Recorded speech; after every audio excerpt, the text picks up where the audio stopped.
اعوذ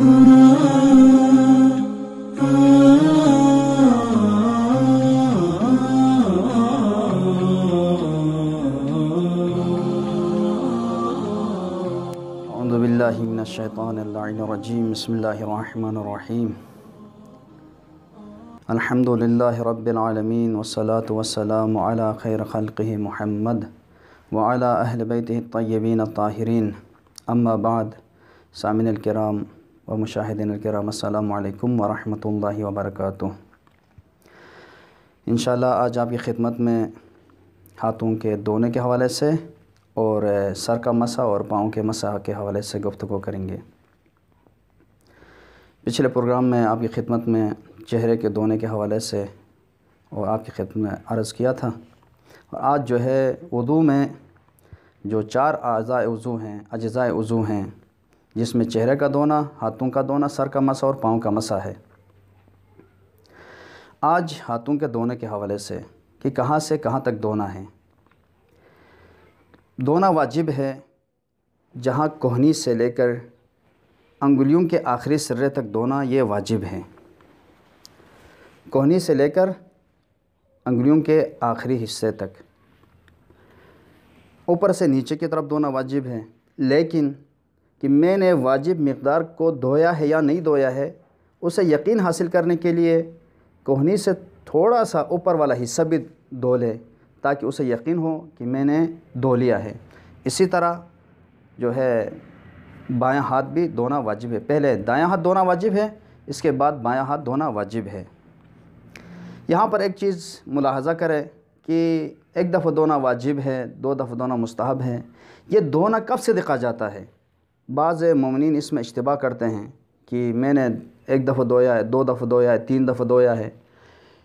تو یہ دھونا کب سے دیکھا جاتا ہے کہ یہ آپ کے قصد کے اوپر ہے کہ اگر آپ دھونے کی قصد سے پانی چہرے پہ ڈال دیں یا ہاتھوں کے اوپر ڈال دیں کہ یہ میں جو دھو رہا ہوں یہ وضو کے لیے، تو یہ 1 مرتبہ شمار ہوگا۔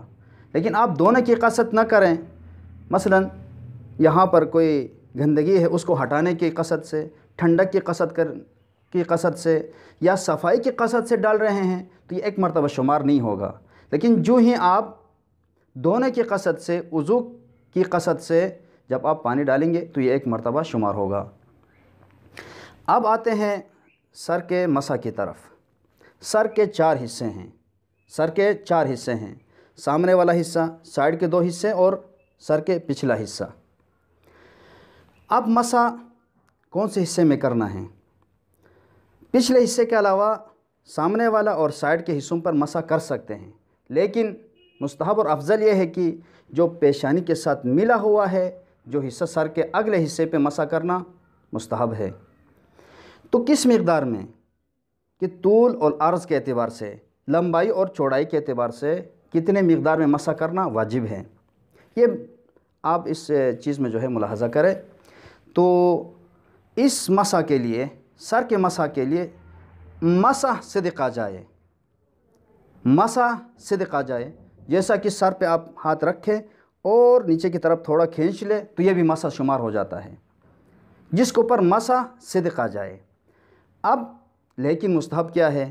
3 ملی ہوئی انگلیوں چوڑائی کے اعتبار سے اور لمبائی میں 1 انگلی کے برابر، یہ مسح صحیح ہے۔ اب ایک چیز آپ اس میں ملاحظہ کریں، وہ یہ کہ کسی کے بال لمبے ہیں، اتنے لمبے ہیں کہ اگر وہ کنگھا کرے تو چہرے پر آ گرتے ہیں، یا ایک حصے کے بال دوسرے حصے میں آ جاتے ہیں، تو ایسے صورت میں مسح بالوں پہ کرنا صحیح ہے یا جلد پہ کرنا ضروری ہے؟ پہلے اگر جس کے بال چھوٹے ہیں، لمبے بال نہیں ہیں، تو ایسے صورت میں جلد پہ مسح کرنا واجب نہیں ہے، بالوں کے اوپر مسح کرے تو یہ صحیح ہے۔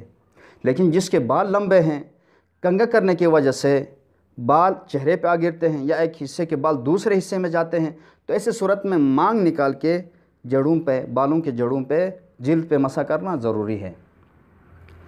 اچھا، ایک اور چیز جو سر کے مسح میں اہم ہے وہ یہ کہ جب آپ مسح کرتے ہیں تو آپ مسح کرتے وقت ہاتھ رکھ کے جب آپ ہاتھ کھینچتے ہیں نیچے کی طرف تو اس چیز کا خیال رکھیں کہ آپ کا ہاتھ چہرے کی جو تری ہے اس کے ساتھ نہ لگ جائے، کیونکہ مشکل کہاں پہ ہے؟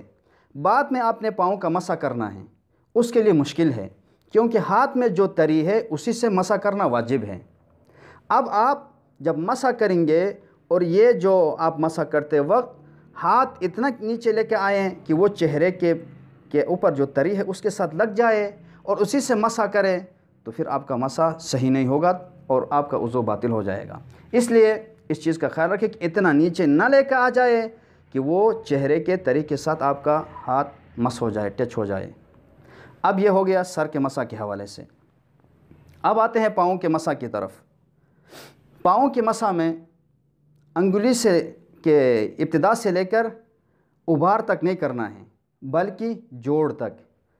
جہاں پر جوڑ ہے وہاں پر بھی مسمع مس صدقہ جائے، یعنی جس کے اوپر مسح صدقہ جائے، لیکن مستحب یہ ہے کہ چوڑائی میں 3 ملی ہوئی انگلی اور لمبائی میں پاؤں کے حوالے سے بیان کیا کہ جہاں سے پاؤں کے انگلیوں کے سرے سے لے کر جوڑ تک، مفصل جسے عربی میں مفصل کہتے ہیں، ابھار تک کافی نہیں ہے۔ اگر کوئی شخص انگلیوں سے شروع کرے اور ابھار تک لا کے چھوڑ دے تو یہ وضو صحیح نہیں ہے، بلکہ جوڑ تک مسح کرنا ضروری ہے۔ اور پاؤں کے حوالے سے آپ کی خدمت میں یہ ایک چیز ضروری ہے یہاں آپ کی خدمت میں بیان کروں، وہ یہ کہ جو آپ کے ہاتھ میں تری ہے اسی سے مسح کرے، لیکن اگر خارج سے پانی آپ کے ہاتھ میں لگ جائے اسی سے اگر آپ مسح کریں تو پھر آپ کا مسح صحیح نہیں ہے۔ مثلا نلکے، خصوصاً آج کل جو نلکے میں وضو کرتے ہیں نلکے کے پانی سے، تو اس میں ایک چیز ملاحظہ کریں وضو کرتے وقت، وہ یہ کہ پہلے آپ نے دایاں ہاتھ دھونا ہے، دایاں ہاتھ دھونے کے بعد آپ پہلے بائیں ہاتھ میں پانی لے لے، پھر نلکے کو بند کر دے، پھر دایاں ہاتھ میں پانی ڈال کے پھر بائیں ہاتھ دھو لے۔ یہ اس سے پانی کا اسراف بھی نہیں ہوگا اور آپ کا وضو بھی صحیح ہوگا۔ لیکن نلکا بند نہیں کیا اور نلکے کے اوپر تری بھی ہے اور اسی کو مس کر کے اتنا پانی ہو کہ اس کے اوپر تری صدق آ جاتا ہے اور وہ پانی اسی پانی سے جو خارج میں ہے لے کے سر کا مسح اور پاؤں کا مسح کرے تو مشکل ہو جائے گا۔